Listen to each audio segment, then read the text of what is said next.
Magandang araw o gabi mga kaibigan ko.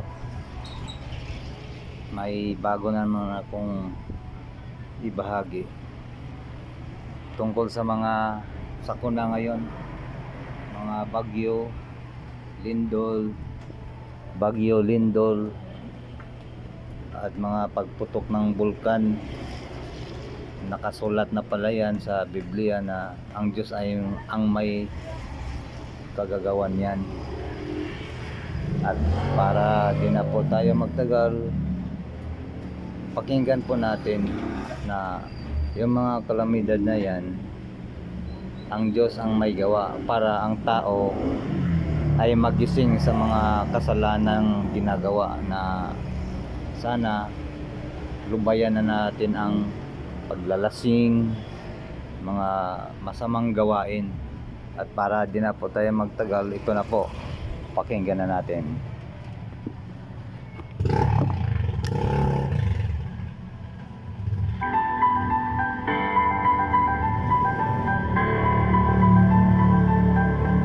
Maisip man lang sana natin na pinaalalahanan tayo ng Diyos na magbalik sa Kanya.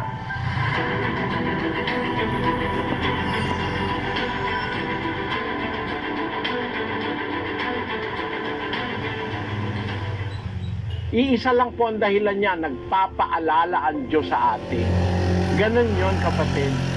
Nagpapaalaala lang po ang Diyos sa atin para tayo magising sa ating pagkakatulog. At sana huwag mawalan ng kabuluhan yung ipinararamdam ng Diyos sa atin, mga kababayan.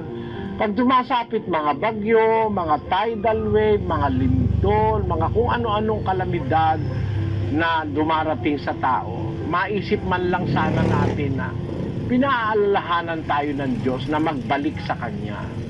Napakalayo na po natin. We have gone too far. We have abused not only our environment but also our own being. Sobra na ang abuso nating ginawa.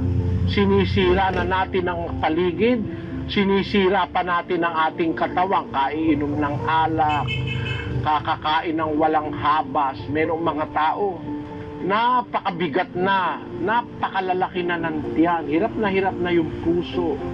Talagang may nakita akong mga tao, di na halos makakilos. Abusado tayong masyado.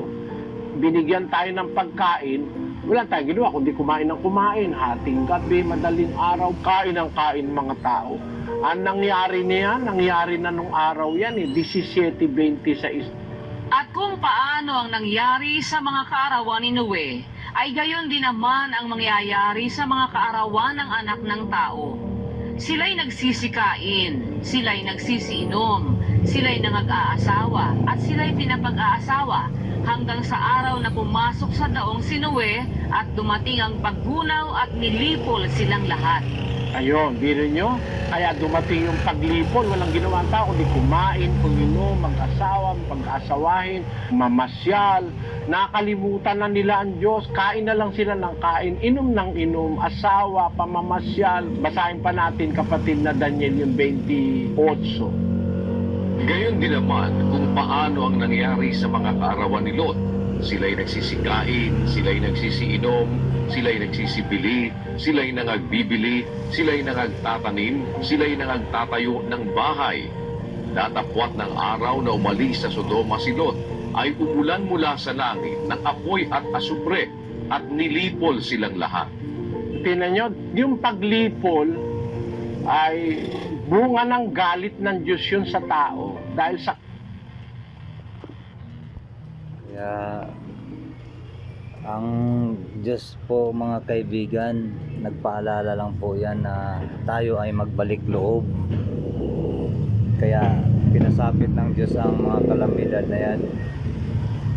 At sana tayong nasa kasamaan pa, yung mga pagsusugal, droga, mga lahat-lahat ng kasamaan, kasi hindi maganda sa Diyos yan.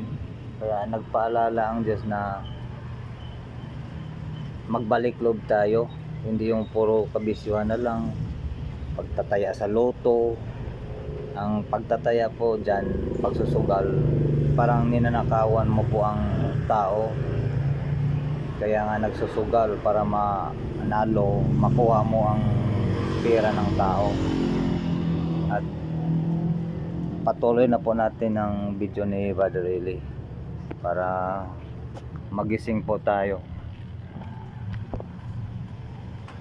Kasamaan ng tao.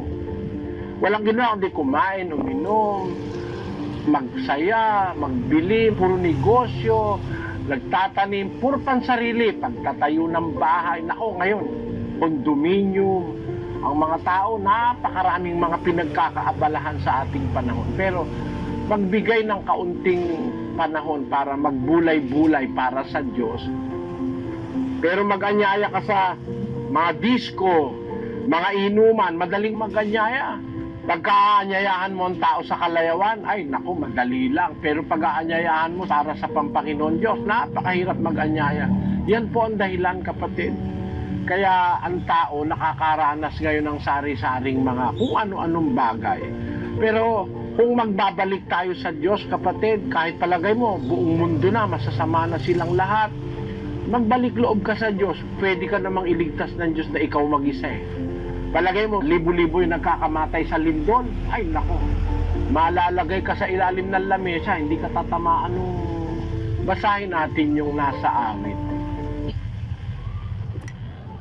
Kaya po mga kaibigan, magbalik loob na po tayo sa Diyos. Hindi puro bisyo, hindi maganda yan. Kasi kung maabutan ka ng kamatayan mo, nandyan ka sa mga bisyo, hindi ka nagbago. May talata po sa Biblia na pag mamatay po ang isang tao,